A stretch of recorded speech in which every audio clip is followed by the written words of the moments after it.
কি হয়েছে? তুই এভাবে ভেঙে পড়ছিস কেন? আমি পারছি না। আমি তোকে না কতবার বলেছি আমি আছি, আর কেউ থাকুক বা না থাকুক আমি আছি।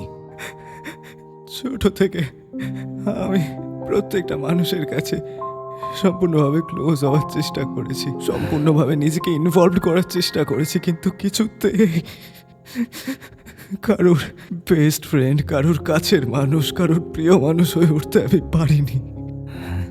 তুই যে বলছিস ছোটবেলা থেকে এখনো পর্যন্ত তুই প্রত্যেকটা মানুষের কাছে নিজের দাম পাসনি, তুই তো আমার কাছে পেয়েছিস। বল, তুই তোর মনের দুঃখগুলো, কষ্টগুলো, হ্যাপি মোমেন্টগুলো সবই তো আমার কাছে শেয়ার করেছিস।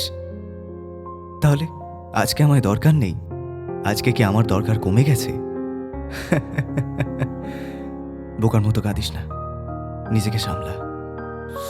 আমি পারবো না, আমি হেরে যাব, আমি কিছুতেই পারবো না। প্লিজ এভাবে কাঁদিস না। একটা কথা মনে রাখবি, তুই রাস্তা দিয়ে হাঁটলে তোর ছায়াটাও তোর সাথে সাথে হাঁটে। আমি বলবো না যে আমি সব সময় তোর সাথে ছায়ার মতো লেগে থাকবো, কারণ ওই ছায়াটা অন্ধকারের মধ্যেও মিলিয়ে যায়, সেখানে কোনো অস্তিত্ব থাকে না। কিন্তু আমি থাকবো তোর ভেতরে। আমার সামনে দাঁড়াবি, আমার সামনে কাঁদবি, আমার সামনে ভেঙে পড়বি, আবার উঠে দাঁড়াবি, উঠে দাঁড়িয়ে দৌড়াবি। জীবনে যা করে এসেছিস আজ পর্যন্ত, যতটুকু সাকসেস পেয়েছিস, যতটুকু করেছিস, কার জন্য?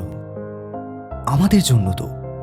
তাহলে সেটা বোঝ, স্ট্রং হ, ভেঙে পড়িস না।